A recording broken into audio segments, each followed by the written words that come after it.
শান্ত এখন আসলে ওপেনিংয়ে আসছে। শান্ত যদি রিসেন্ট পারফরমেন্সগুলো একটু দেখি আমরা, সেখানে আসলে দেখব যে খুব বেশি রান আসছে না। টি-20 সুলভ ব্যাটিংয়ের কথাও যদি বলি, কিংবা শুধু তার নামের পাশে রানের সংখ্যাটাও যদি দেখি, কি মনে হয় এই ম্যাচ থেকে শান্তর আসলে কামব্যাক করার একটা দারুণ সুযোগ কিনা? নেপাল যদিও আসলে ছোট করে দেখার সুযোগ নেই, তারপরেও আপনি যদি অপোনেন্ট হিসেবে চিন্তা করেন তাহলে নেপালের সাথে আপনার অবশ্যই কামব্যাক করার একটা ভালো চান্স। কিন্তু এখন যেটা ডিপেন্ড করতেছে, আপনি উইকেটটা যেরকম থাকে, বিরাট কোহলি কিন্তু কোনো রান করেনি। সো আপনি ওভারঅল দেখেন যে অ্যাজ এ টিম হিসেবে যারা খেলছে তারাই কিন্তু একটা ভালো পজিশনে আছে। এখানে কিন্তু ইন্ডিভিজুয়াল কোনো গেম হচ্ছে না এখন। সোফার এই ওয়ার্ল্ড কাপটা দেখেন কোনো ব্যাটসম্যান যে ডমিনেট করবে এরকম কেউ ডমিনেট করতে পারেনি। তো শান্ত যে ধরনের ফর্মে আছে, আমার মনে হয় যে এটা ওর জন্য একটা ভালো অপরচুনিটি। নেপালের বলাররা তুলনামূলক, আমি বলতে চাই খারাপ আমি বলবো না, তুলনামূলক অন্য দেশের তুলনায় ইজি টু হ্যান্ডেল। সো আমার মনে হয় এখন যদি ও একটা রান করে ফিরে আসতে পারে, তাহলে আমার মনে হয় টিমের ক্যাপ্টেন যখন পারফর্ম করবে তখন আপনার টিমের মোরালি এমনি অনেক বুস্ট হয়ে যায়।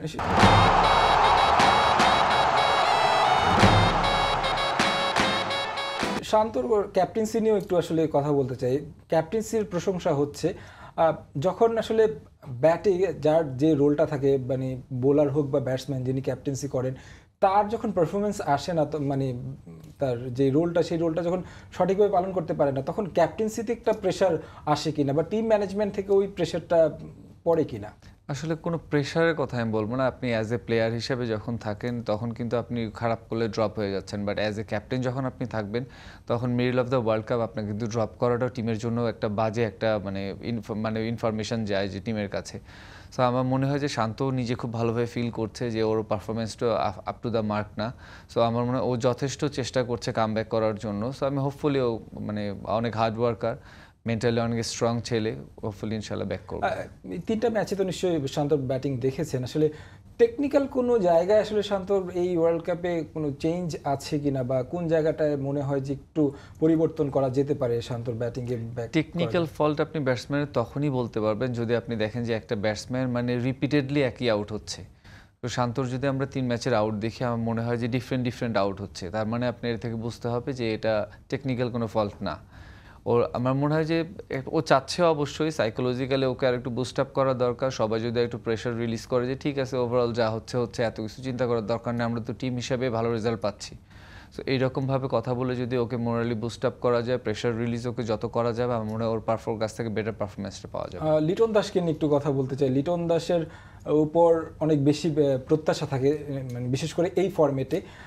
তার পারফরমেন্সে যদি দেখি, 36 ছিল প্রথম ম্যাচে, তারপরে আবার 2টা ম্যাচে 9 এবং 1। লিটন উইকেটের পেছনে দারুণ পারফর্ম করছে।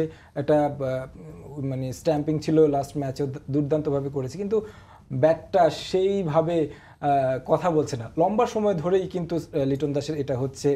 তাকে ড্রপ করা হলো, আবার দলে এসেছেন। সব মিলে লিটন দাসের যে পারফর্মার লিটন দাস থেকে এই খারাপ সময় লিটন দাসের পার্থক্যর জায়গাটা আসলে কোথায় দেখেন? প্রত্যেকটা প্লেয়ারের ক্যারিয়ারে একটু বাজে সময় যেতেই পারে, এটা খুব স্বাভাবিক। কারো একটু বড় সময় যায়, কারো একটু ছোট সময়। আবার দেখা গেলো যে খারাপ গেল, আবার ভালো করলো, আবার খারাপ আসছে।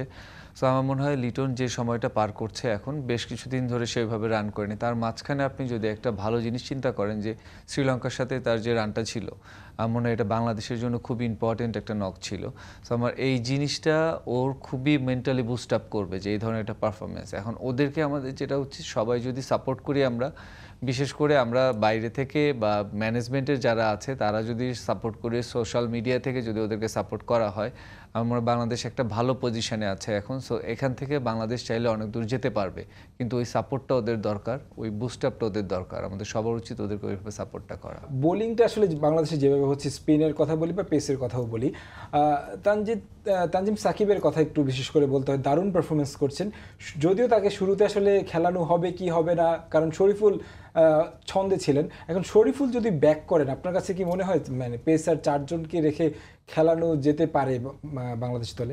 পেসার 4 জন আমার মনে হয় যে মানে টু মেনি হয়ে যাবে। আপনি যদি এখানে চিন্তা করেন যে আমাদের 3টে স্পিনার আছে, মানে পেস বলার আছে, সাথে সাকিব অলরাউন্ডার, রিশাদও কিন্তু আমাদের ভালো ব্যাটিং করতে পারে।